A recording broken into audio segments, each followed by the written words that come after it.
What's going on, guys? I'm Defended William, and today they did the Q&A for Season 2 of Disney Speedstorm.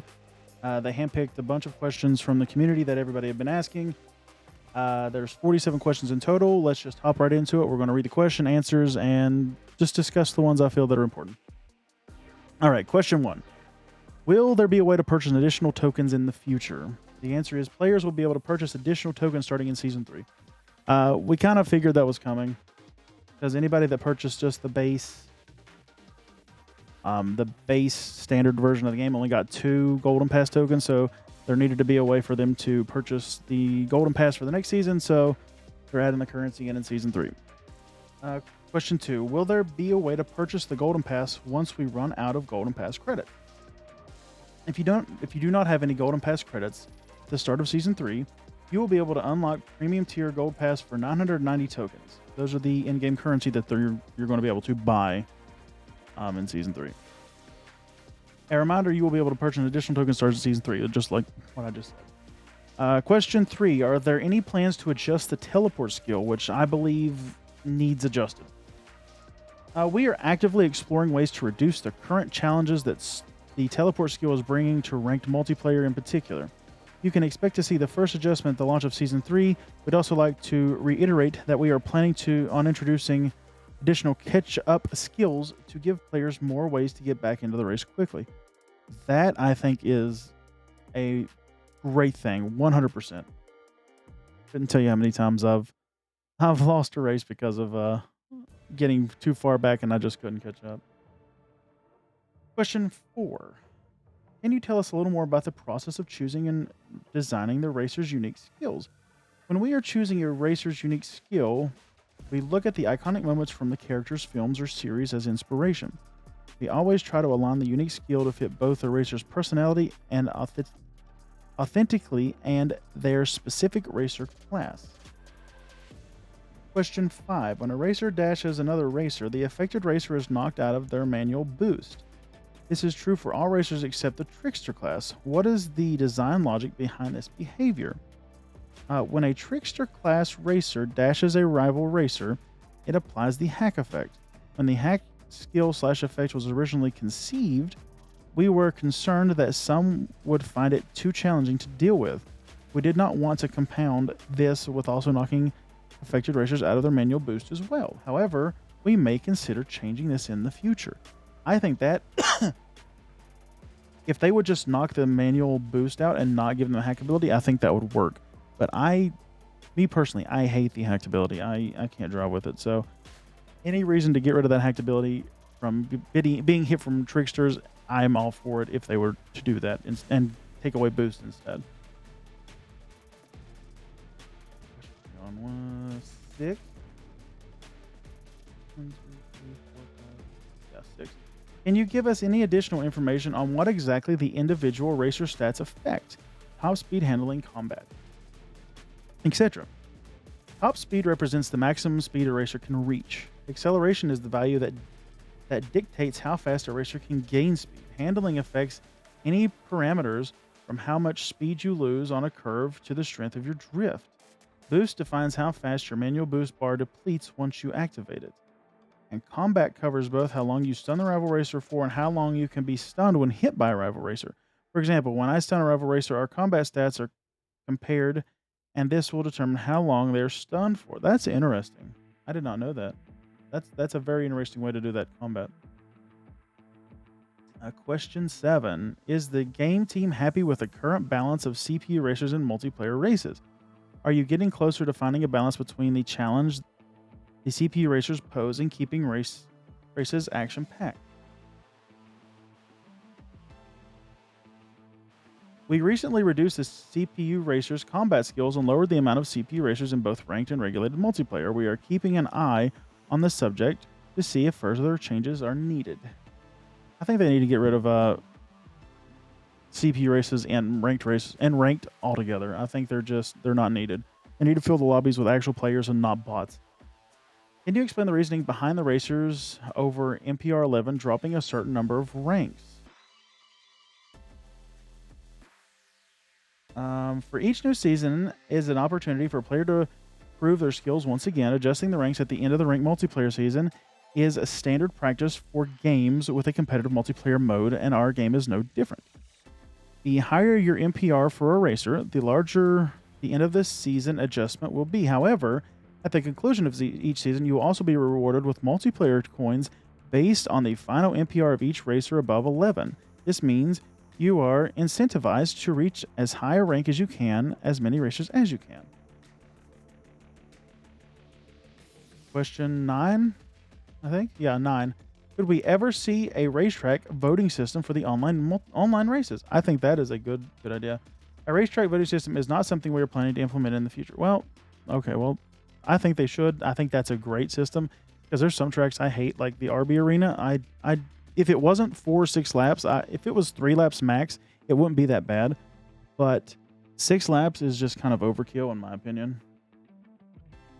Do you plan to add more information on the scoreboard UI for the ranked multiplayer, such as star level, crew members, etc.? This is a really great suggestion, something we will look into implementing in a future update. That's a good. That's cool. I think they should do that. I would like to see like everybody's stars and their crew members, not so much, just to see what star they are. Do you have any plans to add a friend-only tab in the ranked and regulated multiplayer lobby boards or leaderboards? This is a fantastic suggestion. We hope to implement this system in a future update. That's a very vague answer. Would you consider buffing the Defender and Trickster Racer classes? We are quite happy with the current balance of both Defender and Trickster Racer classes, and their win rates are actually in a good place. The Brawler class was underperforming significantly compared to the other racer classes, hence the recent adjustment we made to that class. We're still analyzing the effects the recent adjustment to the Brawler class, and will continue to make adjustments to both racer classes or individual racers if we feel it is required. Is there any chance that we will be able to use guest racers in private tracks? Similar to how we are currently in local free play, there are additional customization options planned for this game mode. Season 3, we are modifying private tracks so that works like local free play. This means all racers will be available to all players, and their levels will be regulated. With no crew effects, we are also looking into giving players the ability to select different game modes in private tracks, but this will be in a later update. That's pretty cool. There are plans for more game modes like Color Match and Follow the Leader. We're always working on more game modes and we'll add them as soon as they are ready. Have an idea for a new game mode? Just drop suggestions in the new game mode suggestion thread right here in the Discord. Is there a chance we will see a time trials mode added to the game in the future? A time trial mode is certainly something we want to add at some point in the future.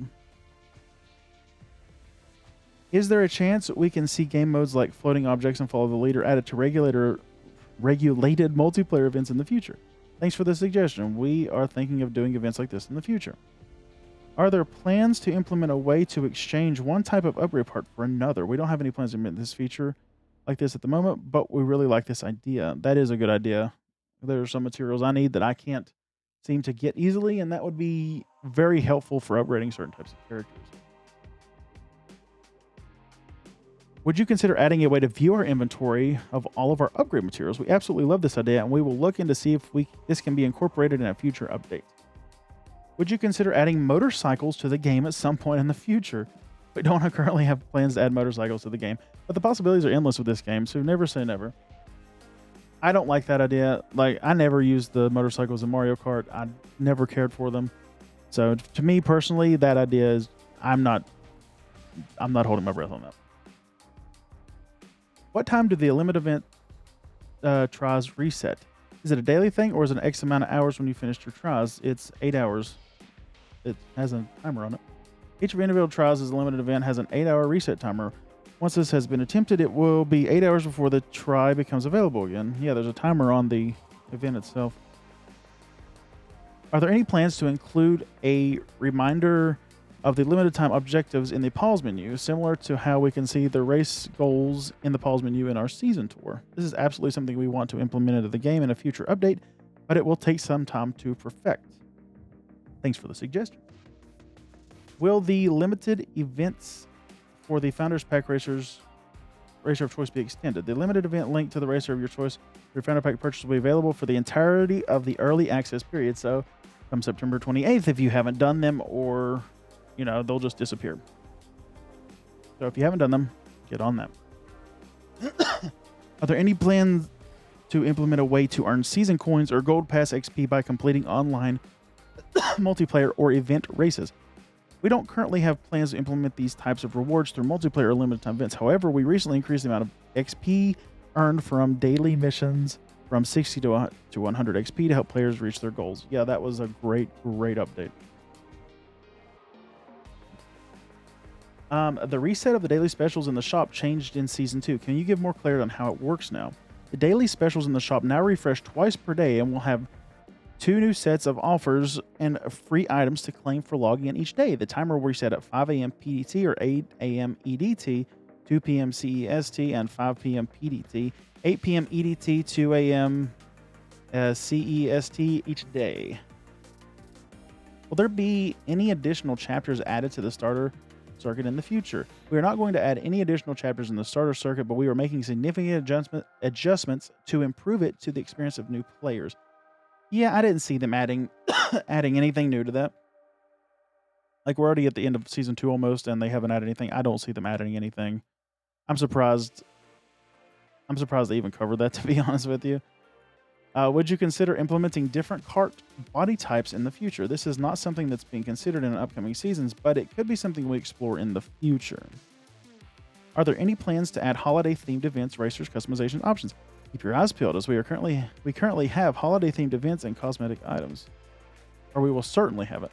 Yeah, that's obvious. Like, that's something that'll make them money, like easy money. So people love like themed items. So I see why they're doing that. That's going to make them a lot of money in free play. Is there a chance for more racers to be added to existing collections? Certain existing collections will definitely grow in the future. Racers within the same collection will share some of the same upgrade parts. Yeah, we saw that with Steamboat Pete and Steamboat Mickey this week. Would you consider making unredeemed season box credits automatically open season boxes at the end of the season? We are currently evaluating what is the best fix for this scenario. In the meantime, we kindly ask players to use all of their season coins before the current season ends. Will we have the ability to use our unredeemed season credits at the beginning of the following season? Reopening the Season 1 box for a week to allow players to redeem any unused season box credits was done as an exception and is not something we plan to do again in the future. I mean, it's not something they should have to do. I mean, if you don't use them, it should be on you. No, it's not on them to make sure you use your stuff. You know what I mean? Is there any difference between the option to use 3 season box credits at once, or are you using them one at a time? There is no inherent benefits of opening 3 boxes at once. It does not affect the drop rate in any way. Okay, good. I was wondering that myself, because I always just do one just because. But that's good to know that it doesn't affect drop rate. Would it be possible to add a borderless or windowed mode option in display settings? These are options we would like to have at some point, but we are currently focused on higher priority areas of the game. That's something they should have had from the release, if I'm honest. I mean, you should be able to have the game in windowed mode if you want it on PC. Like that, I don't see why you should be forced to have the game in full screen. That doesn't make any sense. Are you going to implement adaptive triggers at some point in the future? This is an interesting idea, and we are currently investigating ways to best implement adaptive triggers into the game. We'll share more information on this topic when we have more information to share. I play on PlayStation, and I never use adaptive triggers on the PlayStation 5. It's something I never used from the beginning. I hated it. It made my fingers sore when I would use it, so I just turned the feature off completely. So I don't know why the adaptive triggers people like so much. I really don't.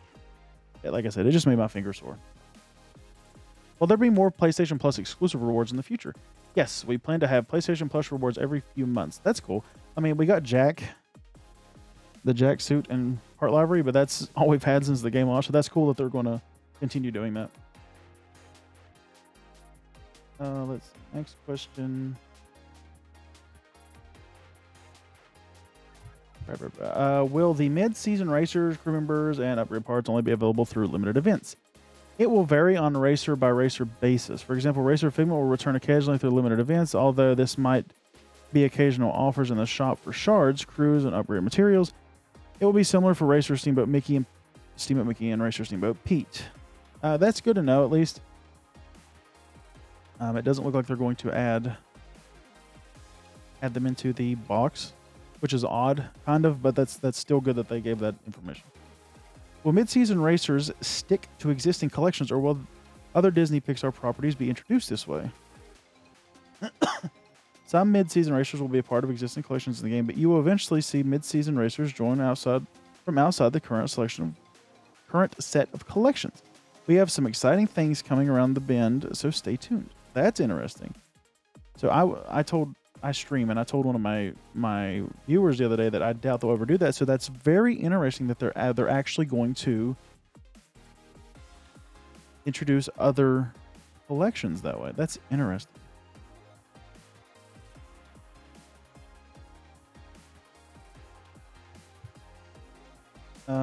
Will new seasons still happen every 2 months after the game exits in the early access phase, or community suggestions taken into account of deciding upcoming seasons?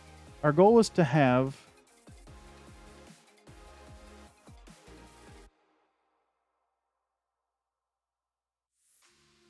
let's see. Where was I lost my place. Our goal is to have a new season every 2 months. Has not changed. You can expect a new season every 6 to 8 weeks during that time, the early access phase.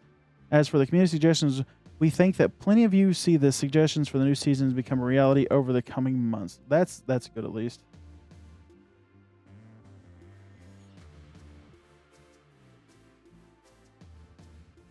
Will seasons always be themed around a specific Disney or Pixar property?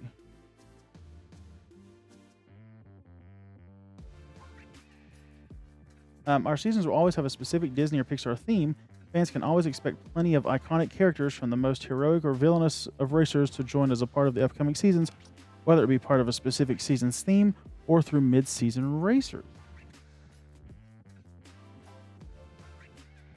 Can we expect voiceovers in other languages other than English in the future? We do not currently have any plans to implement voiceovers in any other languages. That's kind of strange. I'm surprised by that. Now that would cost a lot more money. I get that, but that's odd that they wouldn't want to do that. It seems like that would sell more if they could sell more if they would do that. Will there be more music added to existing racetracks? While we did add a couple of new remixes to existing racetracks in Season 2, this isn't something to expect from every single season. However, there is a chance you'll discover some new remixes in the future season. Is there any possibility that crew members could become racers in the future? We currently do not have any plans for crew members to become racers in the future. Any plans to add more racer suits that are designed like original characters' iconic outfits? Many of the racer suits currently in the game inspired by the characters' classic outfits are planned. We plan to implement even more racer suits in the future. Can you give any context as to why the lighting was changed to the Toon Village racetrack in Season 2? This is something I'm interested in because I like the darker track. We increased the brightness of the Toon Village racetrack based on feedback. It was more difficult to follow the action, particularly on the platforms with smaller screens. This racetrack is also featured early in the starter circuit. This was also a step to improve the onboarding experience for new players.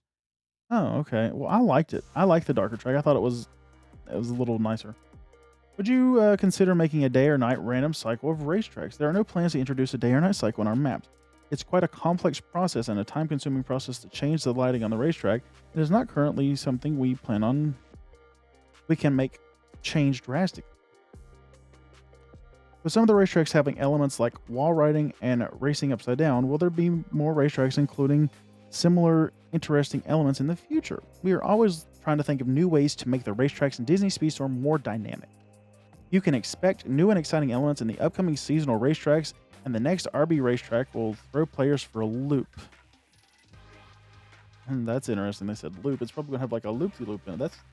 That's kind of cool. I could get down with that. All right, let's see. Oh, we're down to the last question, it looks like. In Season 2, the CPU races in the Season Tour were adjusted so they won't keep the pace with the racer well above the recommended level.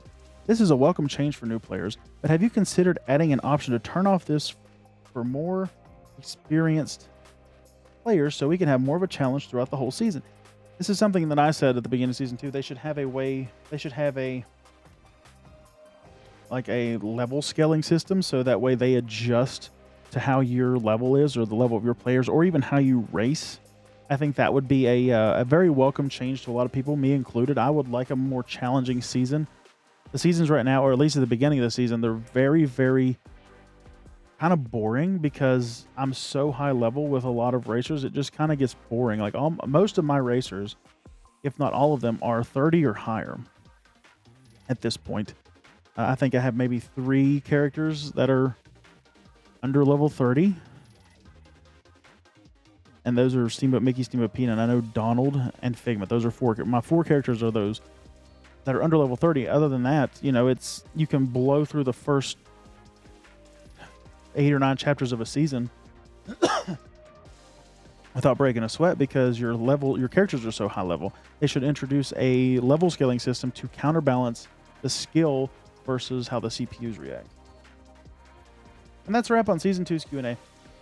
Did any of your questions get answered? Are you kind of bummed out by any questions that were not answered that you submitted? You know, let me know in the comments below. Let me know what changes you would like to see in the game, and let me know. Just let me know what you think of the Q&A. Let me know what you think about this type of video. Do you like me doing this? Do you not? Like, I know this is a longer video. It's 21 minutes for us so far. But yeah, just let me know in the comments. Make sure you like the video, subscribe if you enjoy. Make sure you come to the live streams. I'm live every day, Monday through Saturday, normally 3 to 4 hours a day. Saturdays are normally 4 to 5 hours because I just have a lot more time. So yeah, thanks everybody for coming, and I'll see you in the streams or the next video.